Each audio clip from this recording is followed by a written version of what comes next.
Les lustres de la salle de bal de Pembroke projetaient une lueur dorée sur l'océan de robes de soie et de tenues de soirée en contrebas, illuminant la crème de la société londonienne, tandis qu'elle tourbillonnait et cancanait sous le plafond doré. Lady Eleanor Blackwood se tenait en périphérie, ses 26 ans pesant sur ses épaules, tandis qu'elle observait les couples tournoyants avec un mélange de résignation et de désir soigneusement dissimulé. Sa robe lavande, modeste et démodée d'au moins une saison, lui avait semblé parfaitement adéquate lorsqu'elle avait quitté sa demeure, mais maintenant, sous les yeux critiques du Tone, elle ressentait chaque imperfection du vêtement et, par extension, d'elle-même.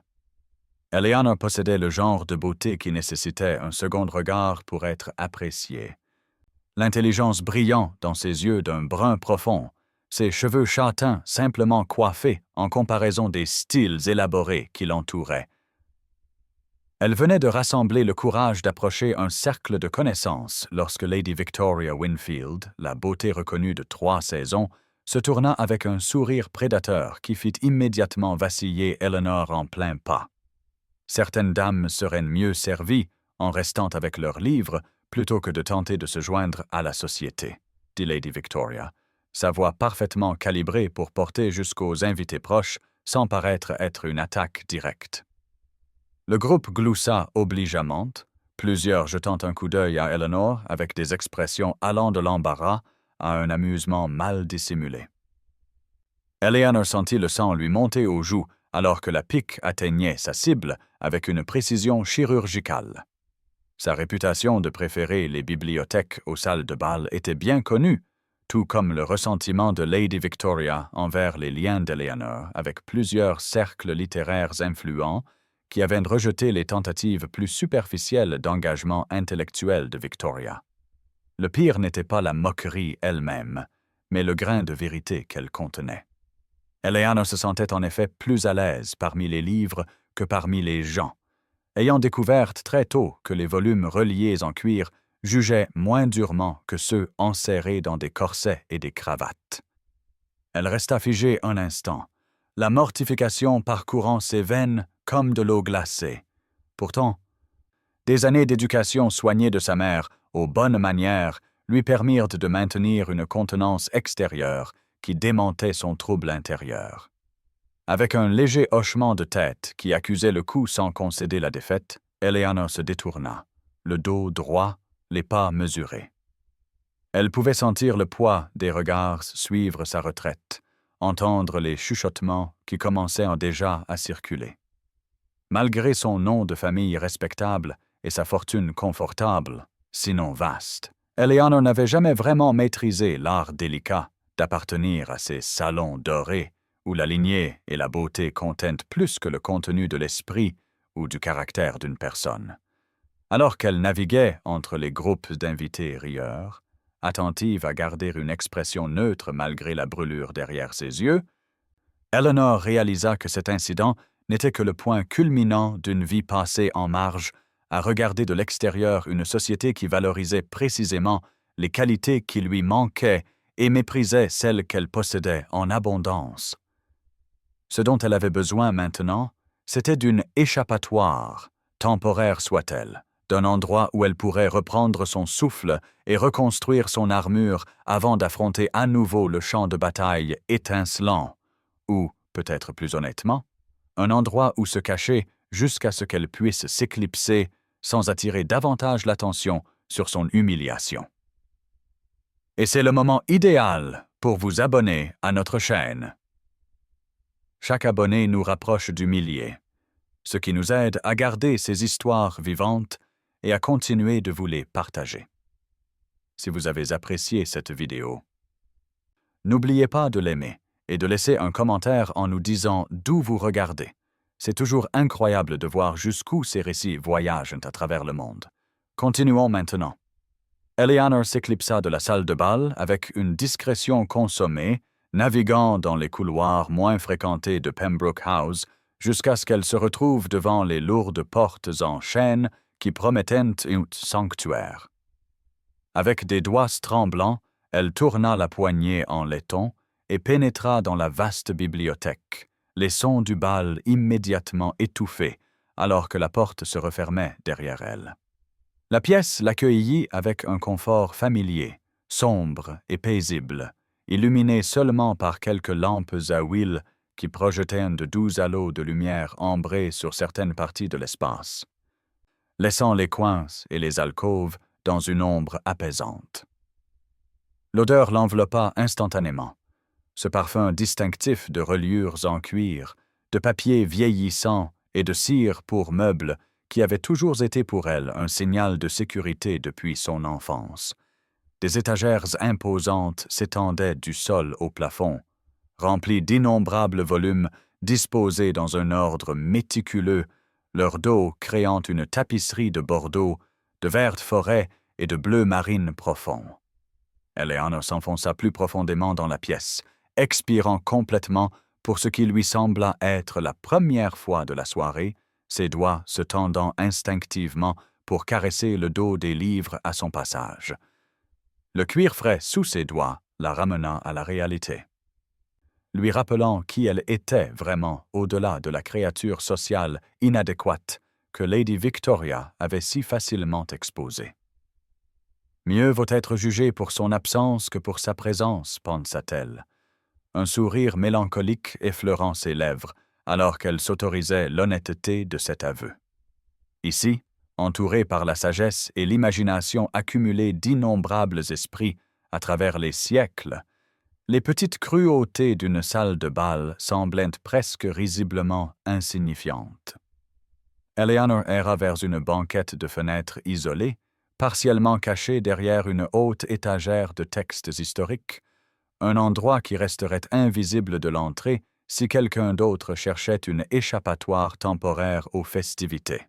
Alors qu'elle s'installait sur le banc rembourré, les lointaines mélodies de l'orchestre, à peine audibles à travers les murs épais et les lourds rideaux, les larmes qu'elle avait si vaillamment contenues se déversèrent enfin.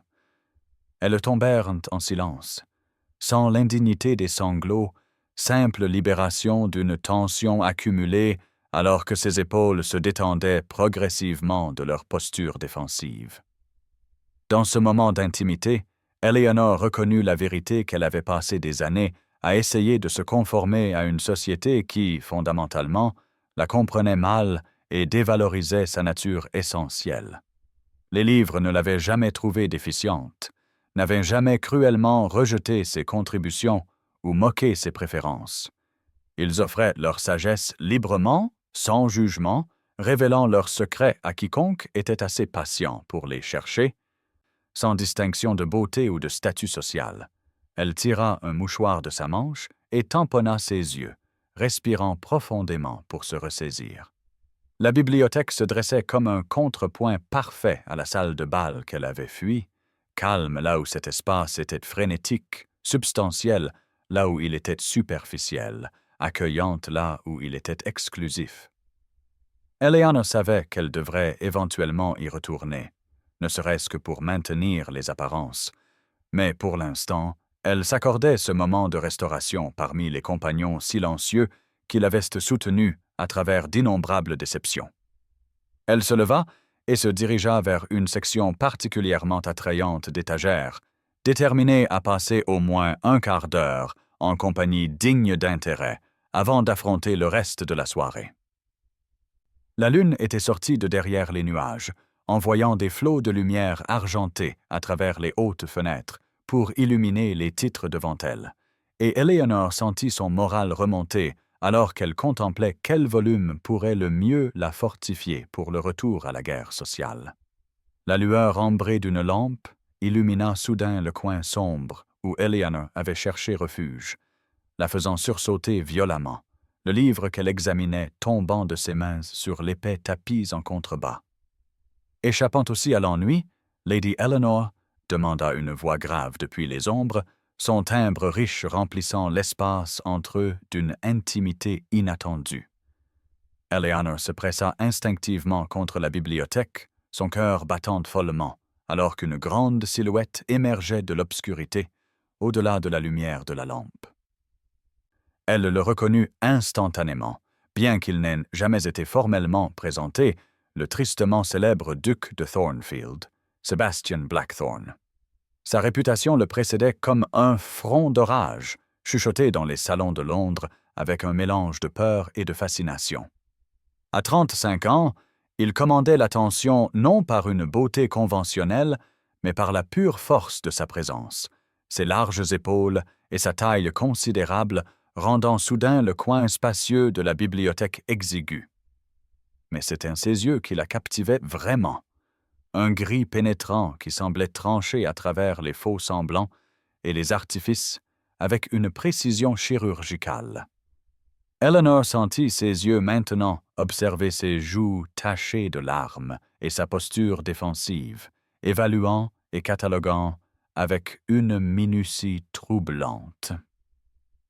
Plus troublante encore était son utilisation de son nom, confirmant qu'il savait précisément qui elle était bien que leur chemin ne se soit jamais officiellement croisé. « Je m'excuse de troubler votre solitude, votre grâce », parvint à dire Eleanor, essuyant à la hâte les traces de sa détresse avec des doigts tremblants. Je ne savais pas que la bibliothèque était occupée. L'embarras d'être découverte dans un état aussi vulnérable éclipsa presque son humiliation antérieure dans la salle de bal. Le duc se pencha pour ramasser le livre tombé, examinant sa couverture avec un intérêt inattendu avant de le lui tendre. « Hérodote », observa-t-il, un choix inhabituel pour les évadés de salle de bal. La plupart des dames se réfugient dans des romans d'une nature plus romantique. La déclaration ne contenait aucune moquerie, simplement une observation. Pourtant, Eleanor se sentit légèrement hérissée par la généralisation implicite. « Je trouve les récits historiques plus ancrés dans la réalité que la fiction lorsque l'esprit a besoin de se calmer, » répondit-elle, avant de pouvoir considérer la sagesse d'engager la conversation avec un homme dont les affaires avaient, disait-on, ruiné plusieurs familles et dont les remarques cinglantes en société avaient réduit plus d'une fière matrone aux larmes. Le duc la regarda avec un intérêt renouvelé, son intimidante physionomie changeant subtilement. La plupart des gens cherchent le réconfort dans la fantaisie plutôt que dans la réalité lorsqu'ils sont en détresse, nota-t-il, se déplaçant pour poser la lampe sur une table voisine plutôt que de partir comme elle s'y attendait. Le mouvement l'amena plus loin dans la lumière, révélant la coupe impeccable de sa tenue de soirée noire et la subtile lassitude gravée autour de ses yeux, suggérant un homme qui trouvait les obligations sociales aussi éprouvantes qu'elle, bien que pour des raisons entièrement différentes. Alors qu'Eleanor se tenait en marge de la société par maladresse et par des intérêts intellectuels jugés inappropriés pour son sexe, le duc occupait une position d'isolement redoutable, sa richesse et son titre lui accordant une immunité contre les règles qui contraignaient les autres. Personne n'oserait se moquer ouvertement de Sebastian Blackthorne comme Victoria s'était moquée d'elle. Pourtant, sa solitude ne semblait pas moins complète pour être construite sur l'intimidation plutôt que sur le mépris.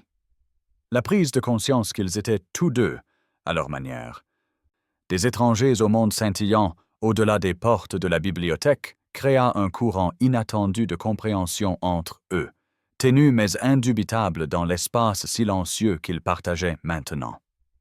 L'alcôve isolée, nichée dans le coin le plus reculé de la bibliothèque, offrait un havre d'intimité.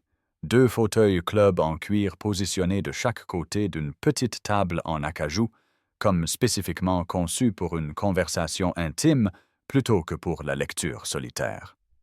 Eleanor avait permis au duc de la guider vers ce sanctuaire, la curiosité l'emportant temporairement sur sa prudence.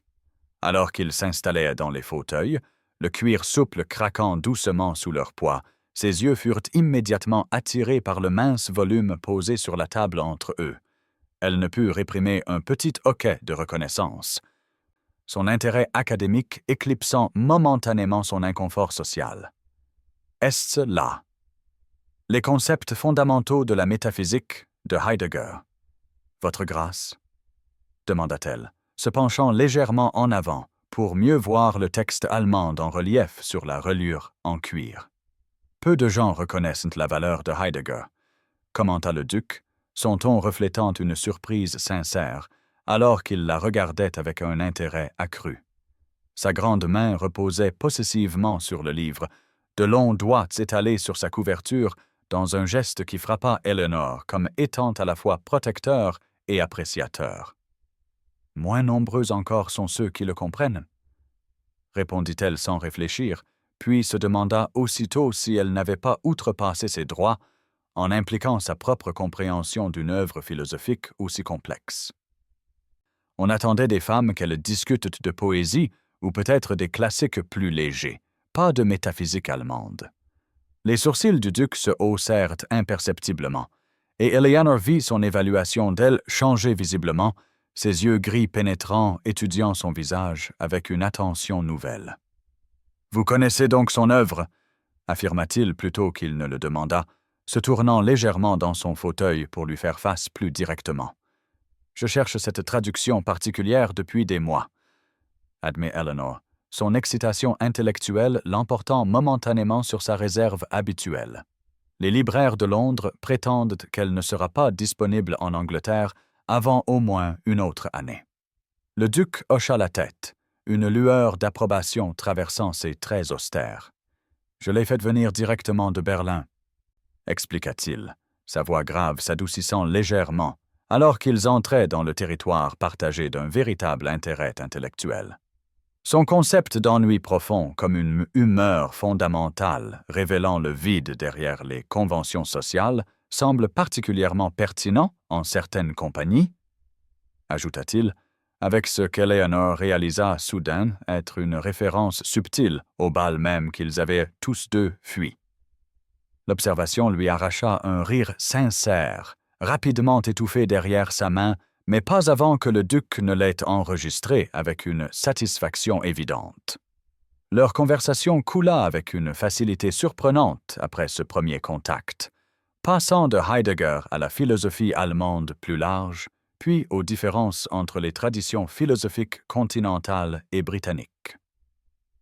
Eleanor se trouva de plus en plus animée, alors que le duc mettait au défi ses interprétations avec des aperçus qui révélaient un esprit véritablement redoutable derrière son extérieur intimidant. Plus remarquable encore était sa volonté de considérer ses contre-arguments, traitant ses positions intellectuelles, avec un sérieux qu'elle avait rarement connu en dehors de sa correspondance avec d'autres femmes érudites. À chaque échange, l'espace entre eux semblait se reconfigurer, n'étant plus défini par leurs positions sociales respectives, mais par l'architecture invisible des idées qu'ils construisaient ensemble. Eleanor prit progressivement conscience que le duc l'observait avec une intensité qui allait au-delà de l'intérêt académique, observant la rougeur de l'enthousiasme sur ses joues et les mouvements gracieux de ses mains, alors qu'elle soulignait des points particuliers. De son côté, Sebastian Blackthorne découvrait que la fille célibataire réservée du vicomte Blackwood ne possédait pas seulement une connaissance passagère des idées complexes, mais un esprit profondément original, capable de perspectives qui remettaient en question son propre cadre intellectuel soigneusement construit. Le tristement célèbre duc de Thornfield, craint dans les salles de conseil comme dans les salles de bal, se surprit à éprouver quelque chose de totalement inattendu dans cette alcôve silencieuse de la bibliothèque, une sensation qu'il reconnut finalement comme du respect, teintée d'une curiosité qui n'avait rien à voir avec les livres et tout à voir avec la femme remarquable qui en discutait si passionnément devant lui. La salle de bal de Pembroke avait atteint son apogée d'activité lorsqu'Eleanor émergea enfin de son sanctuaire de la bibliothèque, l'orchestre jouant un quadrille entraînant qui remplissait le vaste espace de sons et de mouvements, tandis que les couples tourbillonnèrent sur le parquet poli en parfaite synchronie. Bien que ses yeux fussent encore légèrement rougis par sa libération émotionnelle antérieure, Eleanor se déplaçait avec une contenance qui lui avait fait défaut lorsqu'elle s'était enfuie 1 heure plus tôt, quelque chose dans son maintien subtilement altéré par la rencontre inattendue dans la bibliothèque.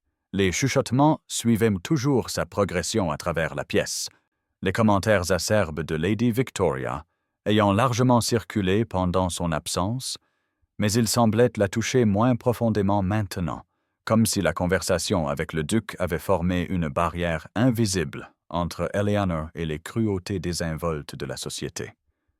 Elle avait à peine atteint le siège qui lui était assigné que sa tante, Lady Millicent Blackwood, fondit sur elle, une inquiétude mal dissimulée gravée sur ses traits. « Où vous cachiez-vous, ma chère » demanda-t-elle, ses yeux balayant la pièce comme pour évaluer combien de personnes avaient noté la disparition prolongée d'Eleanor. « En meilleure compagnie que celle qui m'était réservée ici » répondit énigmatiquement Eleanor, acceptant un verre de punch d'un laquais de passage avec un petit hochement de tête de remerciement. Sa tante l'étudia avec des yeux plissés, sentant clairement que quelque chose s'était passé pendant l'absence de sa nièce, mais incapable de déchiffrer la subtile transformation dans le comportement d'Eleanor. Avant que Lady Millicent ne puisse insister, une vague de conscience traversa les invités proches, les conversations s'interrompant momentanément, alors que le duc de Thornfield entrait dans la salle de bal par les mêmes portes qu'Eleanor avait utilisées quelques minutes plus tôt. Il se déplaça à travers la foule avec son autorité caractéristique, répondant aux salutations avec une courtoisie minimale, tout en maintenant l'expression distante qui était devenue sa marque de fabrique en société. Plusieurs mères ambitieuses avec des filles à marier se redressèrent immédiatement, leur regard calculateur suivant sa progression tout en révisant mentalement leur stratégie pour organiser des présentations. Le duc, cependant, semblait entièrement indifférent à l'agitation que son apparition créait, son attention concentrée ailleurs avec une intensité singulière. À travers la salle bondée, ses yeux trouvèrent Eleanor avec une précision infaillible, tenant son regard pendant un bref instant avant de lui offrir un hochement de tête presque imperceptible, reconnaissant leur secret partagé avant de continuer son chemin vers son hôte. L'échange subtil ne dura que quelques secondes, inaperçu de la plupart des invités assemblés. Pourtant, Eleanor en sentit le poids aussi tangiblement que s'il avait traversé la pièce pour lui parler directement. Lady Millicent, cependant, ne manquait rien, ses années de navigation dans la société ayant aiguisé ses compétences d'observation à la perfection. « Eleanor, ma chère, auriez-vous par hasard rencontré le duc pendant votre absence ?» demanda-t-elle avec une nonchalance étudiée qui ne parvenait pas à dissimuler son intérêt soudain et intense. « Il a semblé vous saluer à l'instant. »« Je crois que le duc était simplement poli, tante, » répondit Eleanor, luttant pour garder une expression neutre malgré la chaleur qui montait à ses joues. Même en détournant la curiosité de sa tante, Eleanor sentit un changement fondamental dans sa relation avec le monde scintillant et superficiel qui l'entourait. La salle de bal restait aussi intimidante et exclusive qu'auparavant, ses règles non écrites et ses hiérarchies subtiles conçues pour élever certains tout en diminuant d'autres. Mais sa perspective avait changé. Pour la première fois, Eleanor avait ressenti l'exaltation d'être véritablement vue par un autre, son esprit engagé plutôt que rejeté, ses pensées valorisées plutôt que tolérées. Cette reconnaissance venant de la source la plus inattendue imaginable avait planté quelque chose de résilient en elle, une certitude tranquille qui ne serait pas facilement déracinée par les cruautés désinvoltes de la société ou les piques de Lady Victoria. De l'autre côté de la pièce, Sebastian Blackthorne endurait les mondanités requises par son rang avec une précision mécanique, ses pensées s'égarant à plusieurs reprises vers la femme remarquable qui avait défié ses préjugés de longue date sur l'intellect féminin et les catégories prédéterminées dans lesquelles il avait classé l'humanité. La saison littéraire à Londres offrait une multitude de rassemblements intellectuels pour ceux qui étaient enclins à des activités plus cérébrales que le cycle sans fin de bals et de dîners qui occupait la majeure partie de la société. Eleanor avait toujours trouvé refuge dans ces événements, se déplaçant entre les lectures de poésie dans des salons intimes, les conférences savantes sur les civilisations anciennes tenues dans des salles universitaires poussiéreuses et les visionnements exclusifs de manuscrits rares organisés pour des bibliophiles sélectionnés. Ce qui changea, cependant, fut la présence inattendue du duc de Thornfield, à ces occasions auparavant négligées. La première rencontre sembla purement fortuite. Sebastian Blackthorne apparaissant au fond d'une conférence bondée sur les pratiques funéraires étrusques juste au moment où Eleanor s'installait à sa place habituelle près de l'avant. Leurs regards se croisèrent brièvement à travers la salle, une reconnaissance mutuelle vacillant entre eux avant que le duc n'offre une légère inclination de tête en guise de salut. À la troisième rencontre de ce type, lors d'une visite privée de textes enluminés médiévaux au British Museum, même Eleanor ne pouvait plus attribuer sa présence au hasard. Le duc la recherchait avec une délibération croissante, ne maintenant plus le prétexte que leurs intérêts intellectuels communs les avaient simplement placés au même endroit. Bien qu'il restât réservé selon les normes conventionnelles, ceux qui connaissaient sa réputation de distance auraient été choqués par l'attention qu'il portait à Lady Eleanor Blackwood, s'attardant près d'elle aux tables de rafraîchissement, offrant des observations qui invitaient sa réponse, et finissant par prendre place à ses côtés avec un air d'inévitabilité désinvolte. Eleanor se surprit à éprouver un frisson d'anticipation inhabituel avant chaque événement littéraire, se demandant s'il apparaîtrait, secrètement ravie, lorsque sa haute silhouette se matérialisait dans les embrasures de portes ou à travers les salles bondées. Ces rencontres existaient dans un domaine à part des interactions sociales conventionnelles, régies par l'échange d'idées plutôt que par la monnaie de la flatterie et de la position qui dominait les rassemblements du ton. Lors d'une discussion particulièrement animée, suivant une nouvelle traduction controversée d'Homère, Eleanor avait défié l'interprétation du duc avec une audace qui aurait scandalisé les spectateurs s'ils avaient été dans une salle de bal plutôt que dans le bureau tapissé de livres d'un professeur excentrique. « Vos aperçus remettent en question ma pensée, Lady Eleanor, » admit le duc par la suite, se mettant à son pas alors qu'il sortait dans l'air frais du soir, son ton reflétant un respect sincère, plutôt qu'une simple courtoisie. Je ne me souviens pas de la dernière fois que quelqu'un m'a forcé à reconsidérer une position si fermement tenue. L'aveu, offert sans réserve, marqua un tournant dans leur connexion évolutive. Sebastian Blackthorne était un homme peu habitué à reconnaître des égaux intellectuels dans quelque sphère que ce soit. Pourtant, il avait publiquement concédé à son argument supérieur sans souci apparent pour les hiérarchies de genre traditionnelles qui auraient exigé sa déférence envers son opinion, indépendamment de son mérite. De son côté, Eleanor découvrit que le redoutable duc possédait non seulement un esprit analytique brillant, mais aussi des éclairs inattendus d'humour pince sans rire, qui émergeaient plus fréquemment à mesure que leur relation s'approfondissait.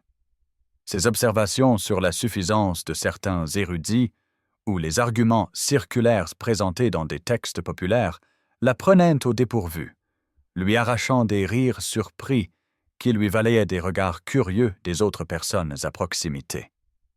La communauté savante, absorbée par ses intérêts spécialisés, prêtait peu d'attention à la signification sociale de leurs interactions, créant une île de connexion authentique au milieu de la mer d'engagement superficiel de Londres, tandis que d'autres messieurs et dames échangeaient des compliments convenus et des flatteries stratégiques dans les salles de bal et les dîners. Eleanor et Sébastien construisaient quelque chose de bien plus substantiel à travers un débat vigoureux, des découvertes partagées et la reconnaissance mutuelle d'avoir trouvé quelqu'un dont l'esprit fonctionnait sur le même plan que le leur, une rareté qu'aucun des deux n'avait connue auparavant. Eleanor réalisa progressivement que la réputation redoutable du duc en société découlait en partie de cette même qualité. Son refus de s'engager dans des rituels sociaux vides de sens ou de feindre de l'intérêt pour des préoccupations triviales, le marquant comme dangereux pour un monde construit précisément sur de tels prétextes. Les courants subtils de la société londonienne avaient une capacité étrange à détecter même les connexions les plus soigneusement dissimulées, en particulier celles impliquant son célibataire le plus éligible et le plus redoutable. Ce qui avait commencé comme des observations isolées du duc de Thornfield, apparaissant à des rassemblements littéraires. Traditionnellement indigne de son attention, se transforma bientôt en spéculation à part entière qui se propagea à travers les salons et les tables à thé avec une vitesse remarquable. Eleanor, qui avait passé des années à être poliment ignorée lors des rassemblements sociaux, se retrouva soudainement l'objet d'un examen minutieux, chacun de ses mouvements et de ses expressions analysés à la recherche de preuves de son mystérieux attrait pour le noble le plus craint du royaume. L'attention se manifesta sous de multiples formes, des invitations accrues à des événements où le duc pourrait être présent aux réévaluations calculatrices des matrones, qu'il avait auparavant rejetées comme une vieille fille confirmée sans conséquence particulière. Le plus troublant étaient les chuchotements à peine dissimulés qui parvenaient à ses oreilles alors qu'elle se déplaçait en société, des fragments de commérage qui révélaient la vraie nature de la spéculation du ton. Le duc de Thornfield s'enquérant de vos préférences en matière de lecture, s'exclama Lady Hartwell lors d'un thé particulièrement inconfortable, sa voix empreinte d'un étonnement théâtral. Ma chère, il reconnaît à peine la royauté lorsqu'elle s'adresse directement à lui. Qu'avez-vous bien pu dire pour capter un tel intérêt? Eleanor sentit ses joues s'empourprer sous le regard pénétrant de la femme plus âgée, consciente des 6 autres dames qui avaient abandonné leur propre conversation pour attendre sa réponse. « Nous avons simplement découvert une appréciation commune pour la philosophie classique, » répondit-elle avec une neutralité prudente, bien qu'elle ne pût entièrement réprimer la lueur de plaisir qui accompagnait le souvenir de leur plus récent débat sur l'éthique aristotélicienne. L'explication fut accueillie avec une incrédulité polie, plusieurs dames échangeant des regards entendus qui suggéraient qu'elle présumait une attraction bien plus conventionnelle à l'œuvre. Plus inquiétants furent les chuchotements qu'Eleanor surprit accidentellement en parcourant une librairie près de Berkeley Square, 2 messieurs discutant de l'intérêt soudain du duc pour la famille Blackwood avec un cynisme non dissimulé. « Ce doit être pour les relations maritimes », avait déclaré l'homme le plus âgé avec une conviction absolue. Les navires des Blackwood ont accès à des ports en Inde que Thornfield essaie de pénétrer depuis des années.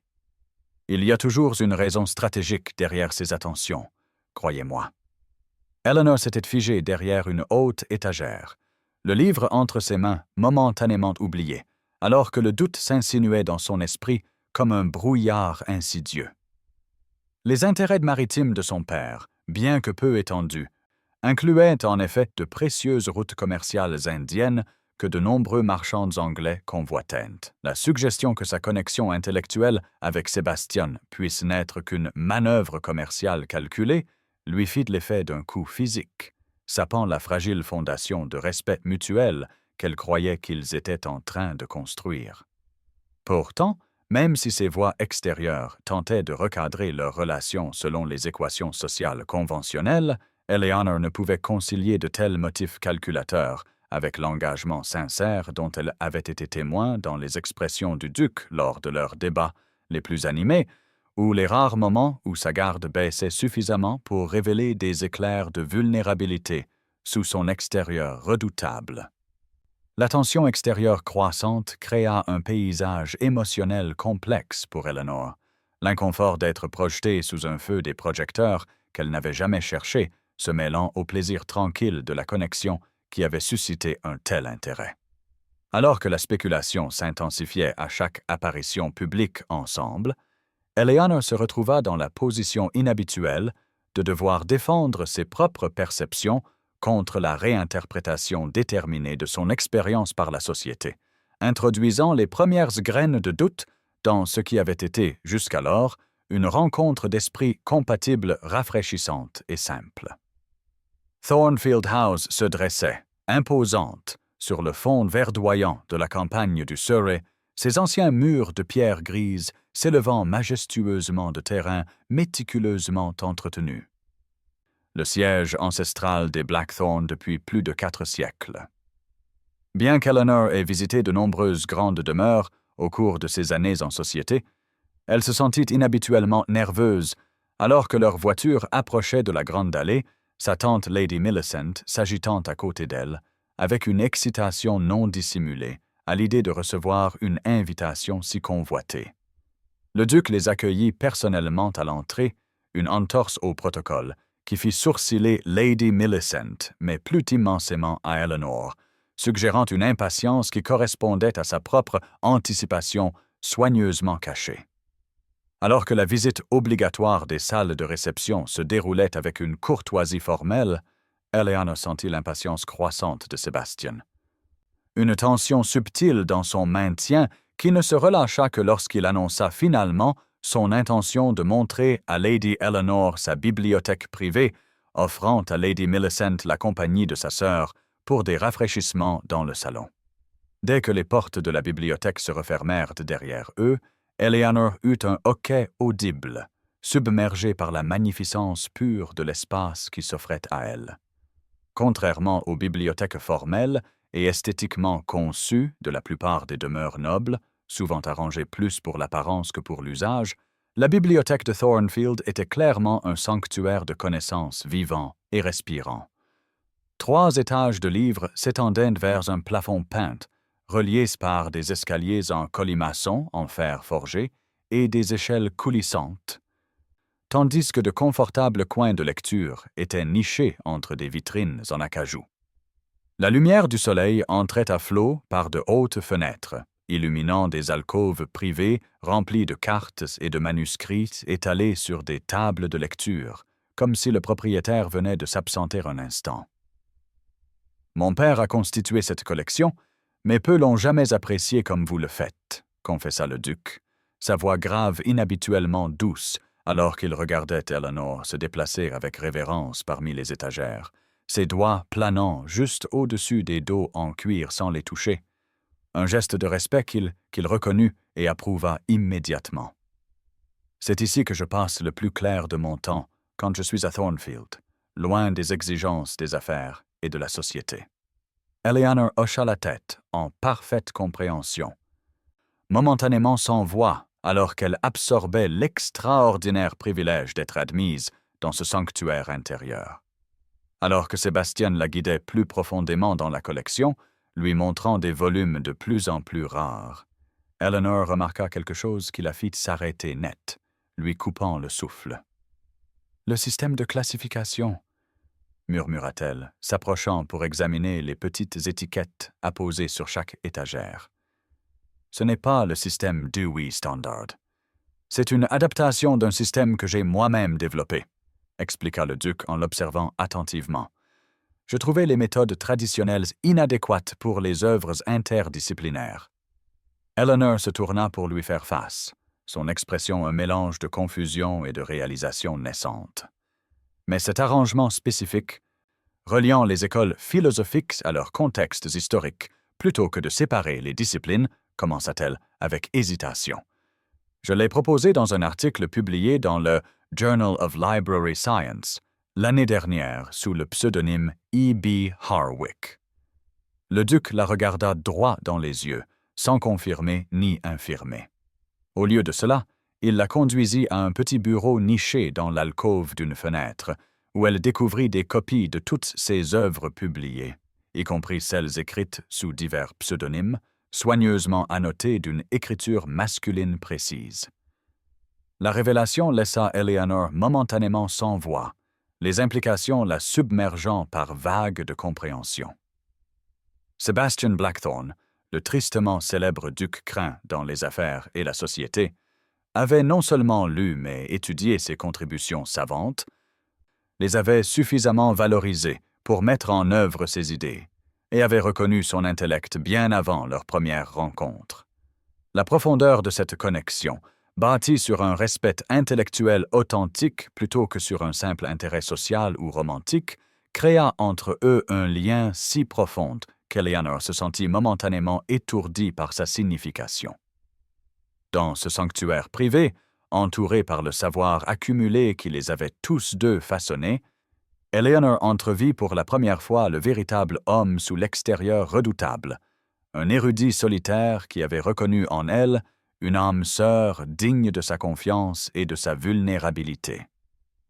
Le prestigieux rassemblement de la Société littéraire de la mi-été représentait le summum des événements socio-intellectuels à Londres.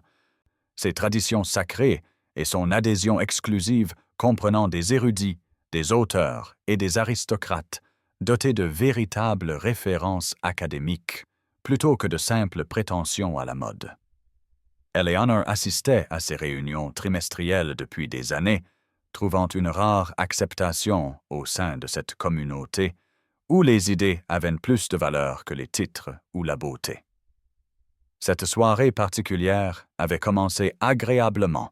Le grand salon de la maison de ville de Lord Pembourne, rempli de discussions animées sur les publications récentes et les débats savants, conférant à l'atmosphère une énergie vibrante totalement absente des rassemblements sociaux conventionnels. Eleanor se déplaçait dans la foule avec une aisance inhabituelle. Ses récentes apparitions, en compagnie du duc de Thornfield, ayant élevé son statut même au sein de ce cercle méritocratique. Elle ne remarqua pas Lady Victoria Winfield l'observant de l'autre côté de la pièce, la présence de la belle jeune femme, à un tel événement, étant en soi suffisamment inhabituelle pour avoir mérité des commentaires parmi les habitués. Ce qu'Eleanor ne pouvait pas savoir, c'est que Victoria avait orchestré son invitation par une manipulation soigneuse de la position de son oncle au comité d'adhésion, son but n'étant pas l'enrichissement intellectuel mais une vengeance soigneusement calculée. L'occasion se présenta lors de la discussion formelle de la soirée, une tradition où les membres présentaient des textes remarquables pour une analyse de groupe. Lord Pembourne venait de terminer la lecture d'un passage d'une obscure œuvre philosophique persane, récemment traduite en anglais lorsque Victoria leva sa main gantée avec une délicatesse étudiée. « Je me demande, » commença-t-elle, sa voix mélodieuse portant à travers la pièce désormais silencieuse, si nous pourrions bénéficier de l'interprétation de Lady Eleanor Blackwood de ce passage particulièrement difficile. Elle est, après tout, connue pour sa connaissance étendue des traditions philosophiques orientales. Peut-être Lady Eleanor pourrait-elle nous éclairer sur la signification de ce passage, suggéra Victoria avec une fausse douceur, ses yeux brillants d'une anticipation malveillante. La salle se tourna avec attente vers Eleanor, qui sentit une vague momentanée de panique monter dans sa poitrine. Le texte persane était délibérément obscur, sa traduction controversée, et Victoria s'attendait clairement à ce que son ignorance soit publiquement exposée, achevant ainsi l'humiliation commencée au bal de Pembroke. Eleanor jeta un regard instinctif vers Sébastien, debout près d'une fenêtre de l'autre côté de la pièce, sa haute silhouette immédiatement reconnaissable. Son expression s'était dangereusement assombrie, alors qu'il reconnaissait le piège, son corps se tendant comme pour se préparer à intervenir.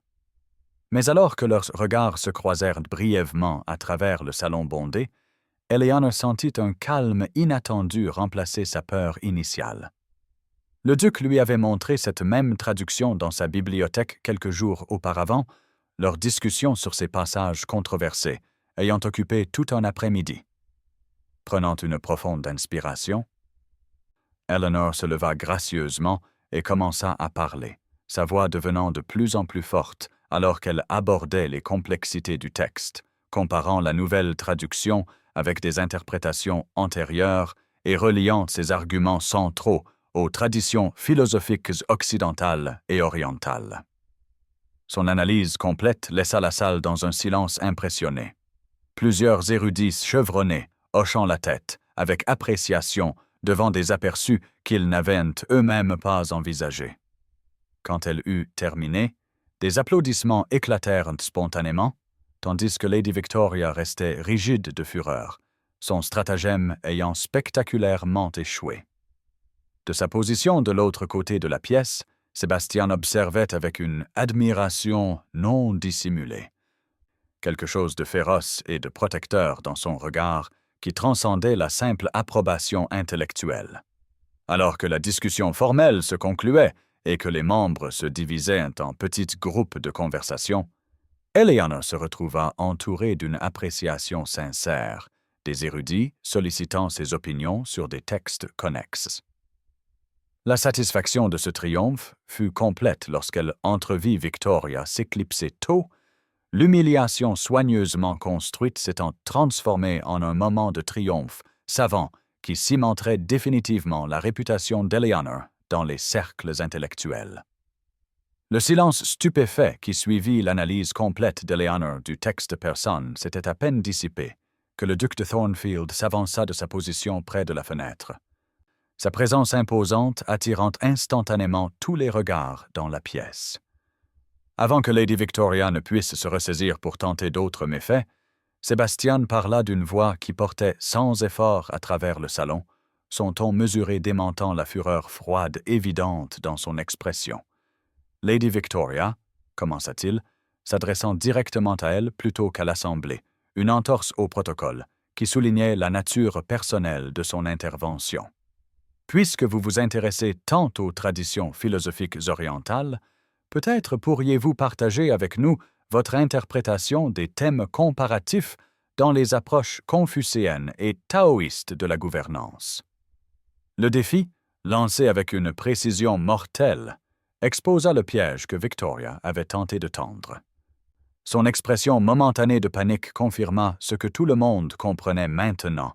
Elle n'avait aucune connaissance réelle du sujet qu'elle avait si audacieusement introduit. J'ai trouvé que la compréhension de la littérature de Lady Eleanor est inégalée dans la société londonienne, y compris par ceux qui n'utilisent la connaissance que comme une arme, déclara froidement le duc lorsque Victoria ne répondit pas, son regard balayant les érudits et les aristocrates assemblés avec une telle intensité que plusieurs tressaillirent visiblement. Ses contributions au discours académique, qu'elles soient reconnues ou anonymes, représentent le véritable esprit de recherche intellectuelle pour lequel cette société a été fondée. La déclaration publique sans précédent d'un homme connu pour sa réticence créa une vague de chuchotements choqués dans toute la pièce. De mémoire des membres les plus anciens, le duc de Thornfield n'avait jamais exprimé une admiration aussi ouverte pour quiconque, et encore moins défendu quelqu'un contre une attaque sociale. Alors qu'il se déplaçait pour se tenir à côté d'Eleanor, Sébastien laissa brièvement sa main toucher la sienne, un geste de soutien et de solidarité qui, bien que momentané, fut observé par toutes les personnes présentes. La signification de ce simple contact, transmettant une intimité et une connexion qui transcendaient le simple respect intellectuel, serait disséquée dans les salons de Londres dès le lendemain matin. Eleanor sentit ses joues s'empourprer d'un mélange de surprise face à son intervention et de l'émotion profonde que ses paroles avaient suscité en elle. Elle s'était habituée à son respect dans leurs interactions privées, mais cette reconnaissance publique de sa valeur représentait quelque chose de bien plus significatif, une déclaration qui ne pouvait être mal interprétée ou rejetée comme une simple courtoisie. Le fait que le duc de Thornfield mette sa formidable réputation et son influence derrière elle de manière si sans équivoque modifiait l'équation sociale de façon permanente. Lady Victoria, reconnaissant maintenant l'erreur de calcul catastrophique de son attaque, tenta de sauver sa dignité avec un sourire cassant. « Je cherchais simplement à souligner l'expertise de Lady Eleanor. Votre grâce, objecta-t-elle, bien que le tremblement dans sa voix trahît sa conscience d'avoir fait d'elle une ennemie puissante. Je n'avais aucune idée que vous portiez un intérêt si personnel aux discussions académiques. » L'implication derrière ces mots flotta dans l'air, transformant ce qui avait commencé comme un rassemblement intellectuel en quelque chose de bien plus conséquent. La reconnaissance publique d'une connexion entre le duc le plus craint du royaume et la femme que la société avait longtemps méprisée. Alors que la conversation reprenait progressivement autour d'eux, Eleanor devint aiguëment consciente du poids de la main de Sébastien, reposant maintenant correctement au creux de son dos, une position qui, bien qu'entièrement appropriée pour offrir un soutien à une dame qui avait été affligée, portait des implications de possession et de protection que personne présent ne pouvait manquer. Le duc de Thornfield avait fait connaître sa préférence, et ce faisant, avait irrévocablement modifié leurs deux positions dans la société. Le jardin éclairé par la lune derrière le bâtiment de la société offrait un répit bienvenu de l'atmosphère chargée à l'intérieur, ses sentiers isolés serpentant entre des rosiers soigneusement entretenus et des fleurs nocturnes qui libéraient leur parfum enivrant dans l'air du soir. Eleanor s'était éclipsée alors que les conversations reprenaient après la confrontation, cherchant un moment pour se ressaisir après les émotions tumultueuses de la soirée. Elle avait à peine atteint un petit banc de pierre partiellement caché par un jasmin en fleurs lorsqu'elle sentit plutôt qu'elle n'entendit quelqu'un la suivre dans le jardin. Avant même de se retourner, elle sut que c'était Sébastien, sa présence lui étant devenue instantanément reconnaissable au cours des dernières semaines. Il se tenait à quelques pas, grand et imposant dans la lumière argentée de la lune, qui transformait ses traits austères en quelque chose de presque surnaturel. La déclaration publique qu'il avait faite à l'intérieur des salles de la société flottait entre eux, ses implications trop importantes pour être ignorées, mais trop écrasantes pour être abordées directement. « Eleanor », dit-il simplement, son prénom sur ses lèvres dans ce cadre privé, portant une intimité qui fit accélérer son cœur. « Je dois vous parler. » L'ordre habituel dans son ton s'était adouci pour devenir quelque chose de plus proche d'une requête, révélant une vulnérabilité rarement entrevue sous son extérieur redoutable. Eleanor resta assise sur le banc, comprenant soudain que son immobilité lui offrait l'espace nécessaire pour s'approcher selon ses propres termes. Il s'approcha avec une hésitation inhabituelle, s'installant finalement à côté d'elle en maintenant une distance prudente entre eux. Pendant plusieurs instants, ils restèrent assis en silence, les sons lointains du rassemblement à l'intérieur pénétrant à peine leur sanctuaire isolé. « J'avais 7 ans quand mes parents sont morts, » commença-t-il brusquement, son regard fixé sur le jardin de roses, éclairé par la lune plutôt que sur son visage.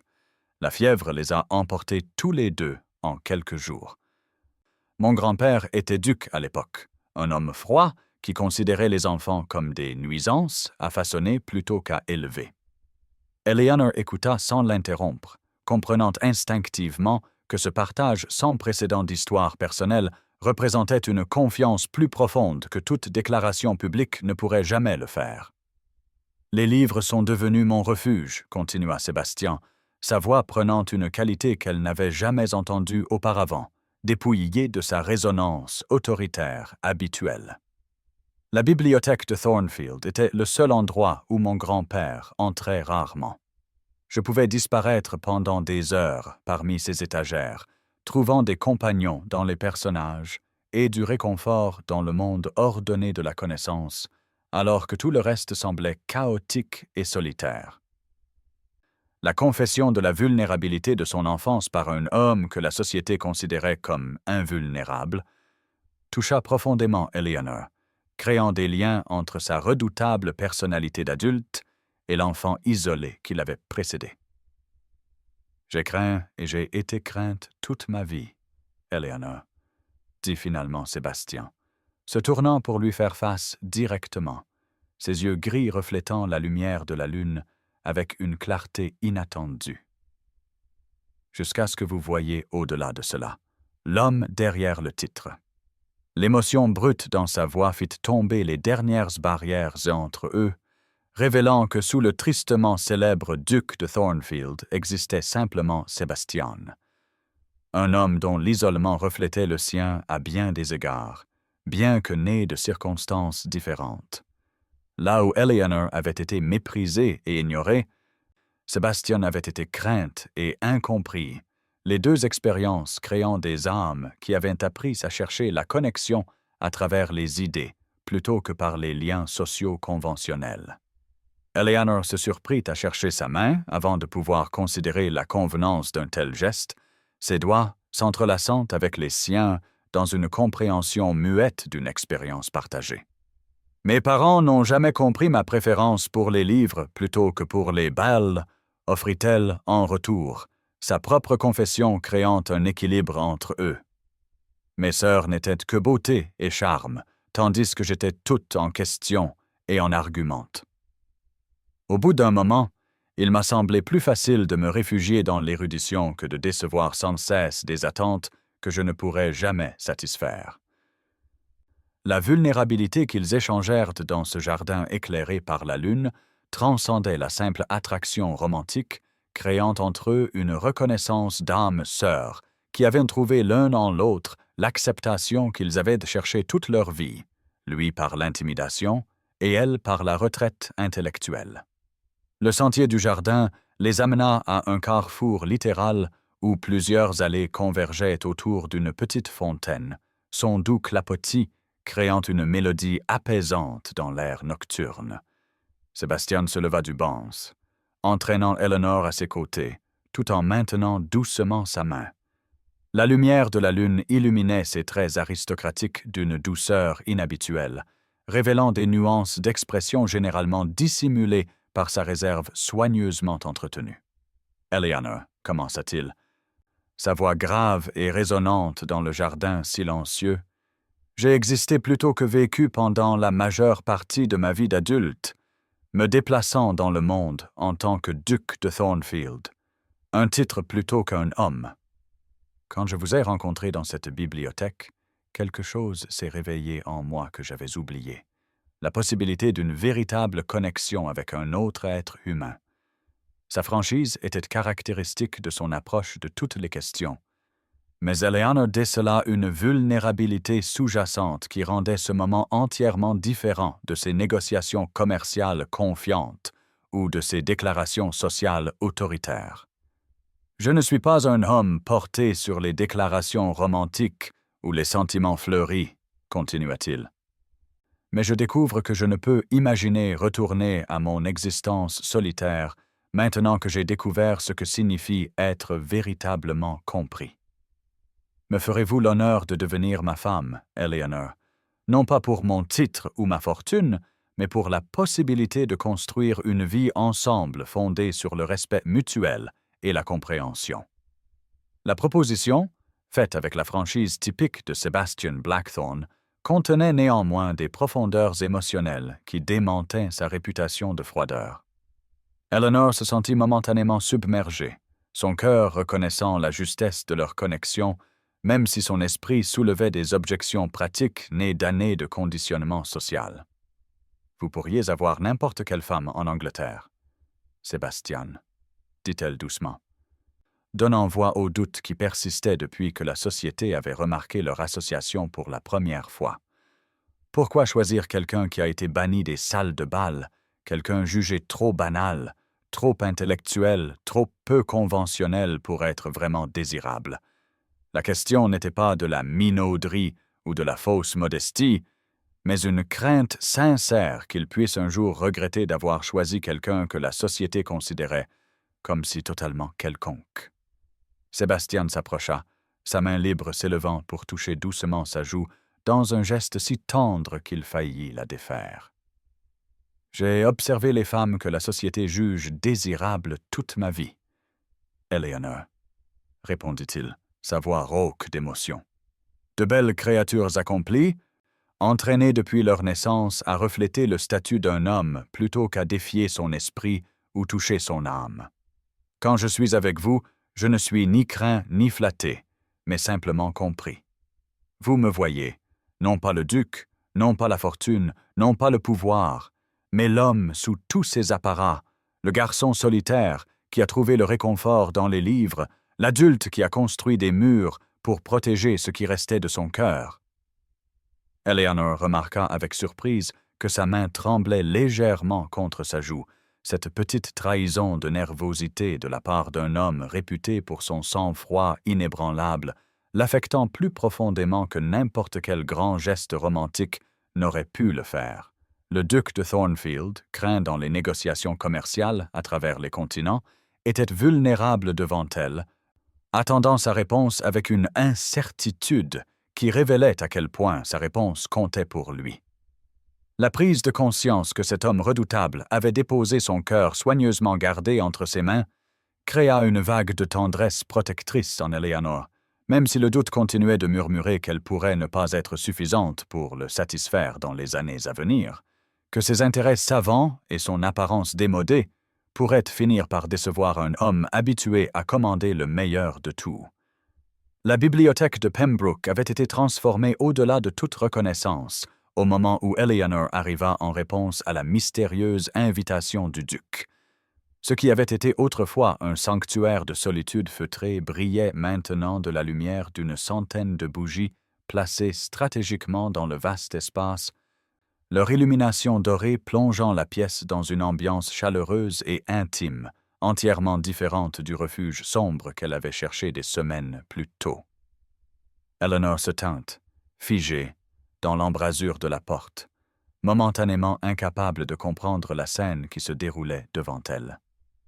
Une petite table à dîner avait été dressée près de la grande cheminée, où un feu joyeux dissipait le froid du soir, le cristal et l'argenterie brillant à la lueur des bougies, mais ce n'était pas ce cadre élégant qui capta son attention le plus vivement.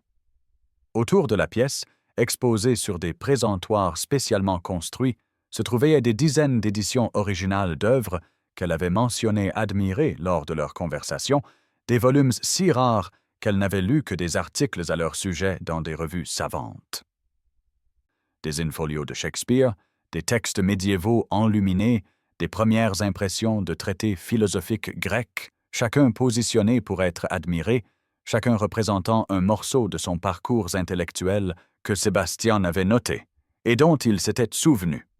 Elle s'avança comme dans un rêve, les doigts planant avec révérence au-dessus des reliures en cuir et des dorures, les larmes menaçant de couler alors qu'elle reconnaissait la profonde compréhension que cette exposition représentait.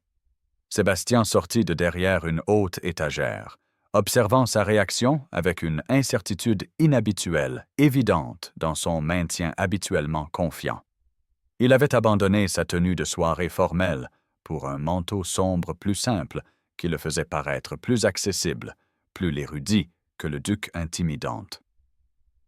« Lorsque vous n'avez pas immédiatement répondu à ma proposition dans le jardin, commença-t-il, sa voix grave inhabituellement douce, j'ai réalisé que j'avais échoué à démontrer adéquatement ce que vous signifiez pour moi, ce que nous pourrions construire ensemble. » Avant qu'Eleanor ne puisse répondre, il la guida vers un pupitre de lecture positionné en évidence près de la table, où un manuscrit ancien gisait ouvert, ses pages de vélin illuminées de feuilles d'or et d'illustrations complexes.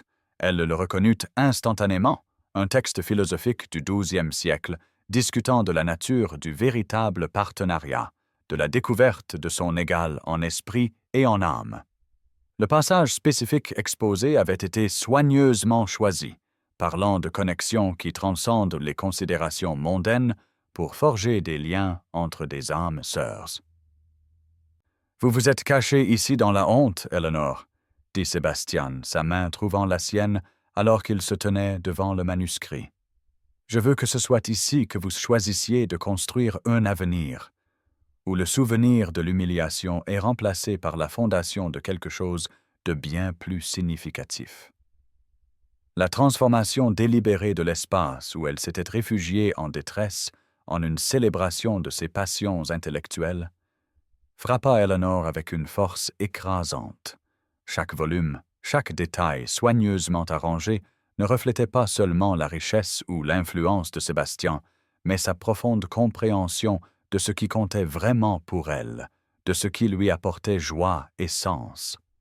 Ce n'était pas le geste d'un homme qui la voyait comme une fascination temporaire ou une compagne intellectuelle pratique, mais celui qui avait observé son essence avec une perception rare et avait valorisé ce qu'il y avait découvert. Les doutes qui l'avaient tourmenté depuis sa proposition commencèrent à se dissoudre face à une preuve aussi tangible de son estime. Eleanor se tourna pour lui faire face pleinement, reconnaissant soudain que le redoutable duc de Thornfield, l'homme dont la simple présence faisait trembler des hommes d'affaires endurcis, se tenait devant elle avec une vulnérabilité évidente dans chaque ligne de sa posture, attendant sa réponse avec une appréhension à peine dissimulée. La prise de conscience que cet homme puissant avait déposé son cœur soigneusement gardé à ses pieds, non pas une mais deux fois, revenant pour l'offrir à nouveau malgré son hésitation, créa en elle une vague de certitude qui balaya les réserves restantes. « Sébastien, » commença-t-elle, sa voix ferme malgré l'émotion qui menaçait de la submerger, « vous m'avez montré non seulement que vous comprenez mon esprit, mais que vous le valorisez au-dessus de toutes les attractions conventionnelles que la société prise.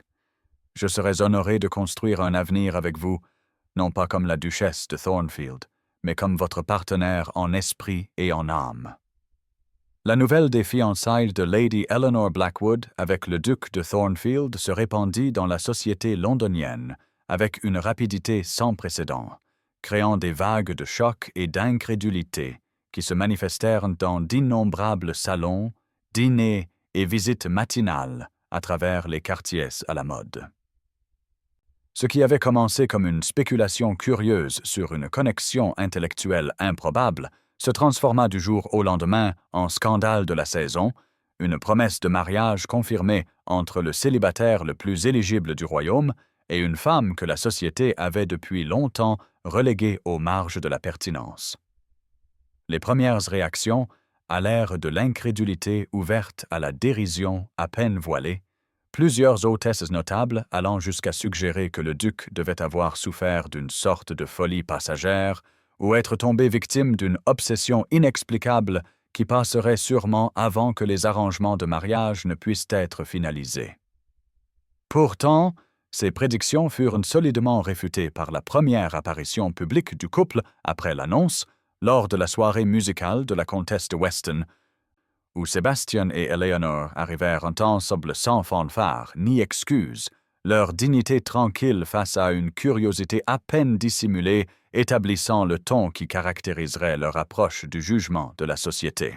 Eleanor, qui avait passé des années à essayer d'éviter l'attention lors de tels rassemblements, se retrouva au centre d'un examen minutieux, mais l'inconfort nerveux qui l'aurait autrefois submergée était remarquablement absent.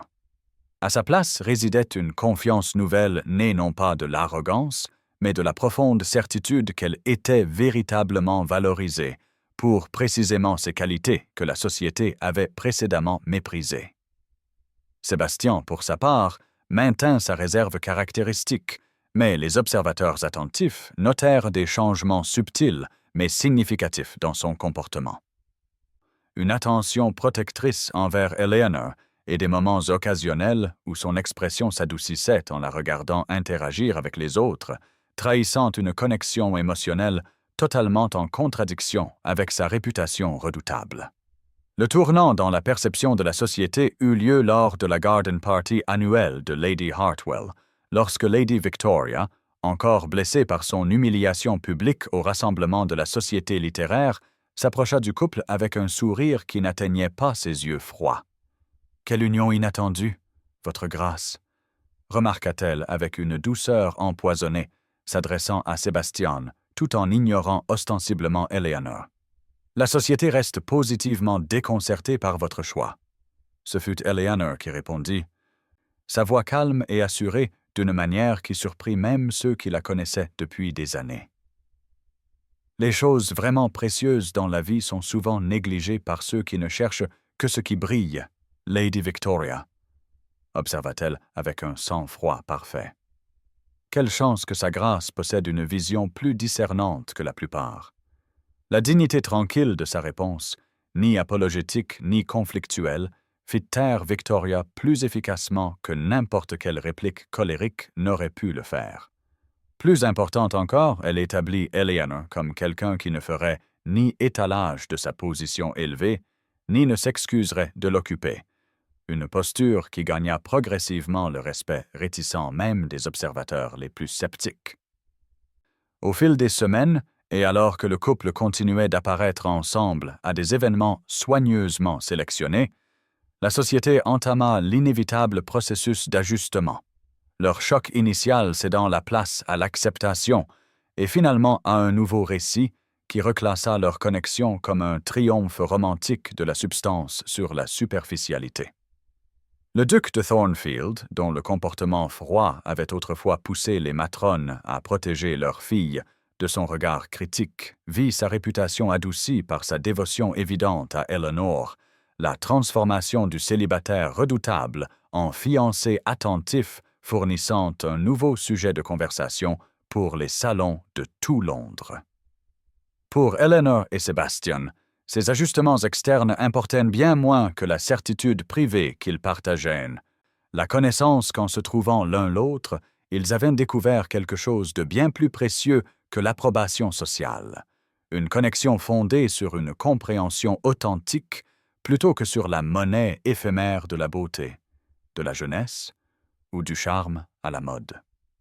La grande bibliothèque de Thornfield House brillait de la lumière matinale qui entrait à flots par de hautes fenêtres, des grains de poussière dansant dans des rayons dorés qui illuminaient les 3 étages de volumes méticuleusement rangés s'étendant du sol au plafond.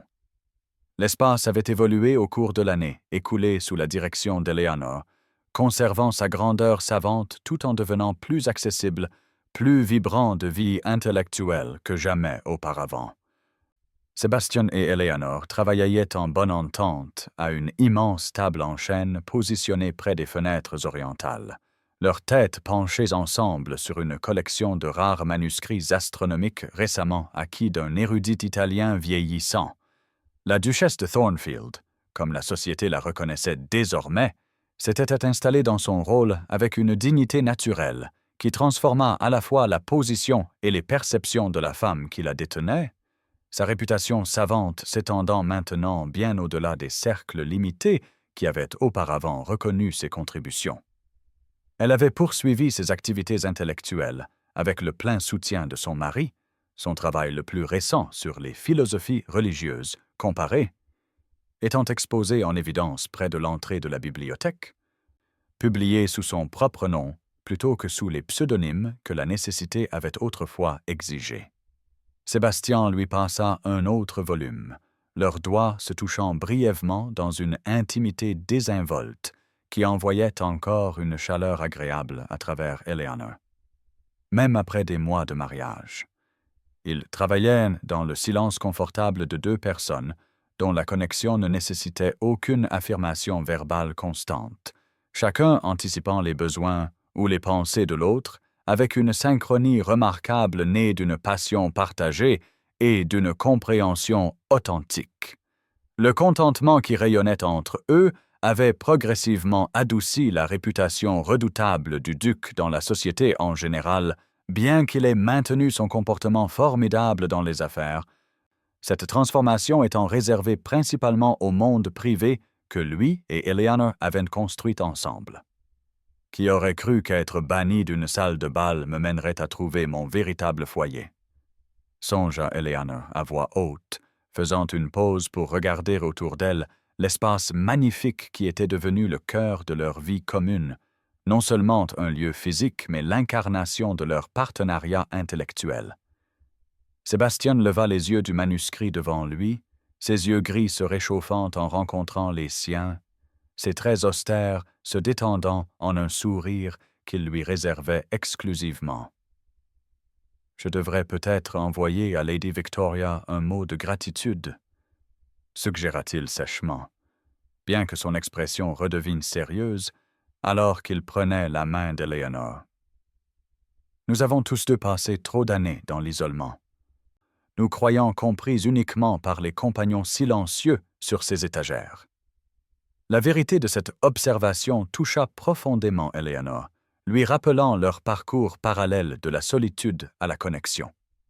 Ce qui avait commencé comme une rencontre inattendue entre 2 étrangers, l'un méprisé et l'autre craint par une société qui ne valorisait ni l'intellect authentique ni le caractère véritable, s'était épanoui en quelque chose que ni l'un ni l'autre n'avaient cru possible.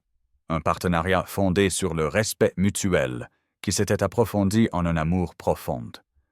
Ils avaient créé ensemble un monde où tous 2 étaient valorisés précisément pour ce qu'ils étaient vraiment, leur passion commune pour la connaissance s'étendant à des horizons plus larges, alors qu'ils établissaient des bourses pour des étudiants prometteurs sans distinction d'origine, et organisaient des rassemblements intellectuels qui étaient devenus les invitations les plus convoitées de Londres. Alors qu'ils retournaient à leur travail, Classant et discutant des textes astronomiques qui rejoindraient bientôt la collection croissante de Thornfield, Eleanor réfléchit au voyage extraordinaire qui l'avait mené des marges de la société à ce lieu d'appartenance.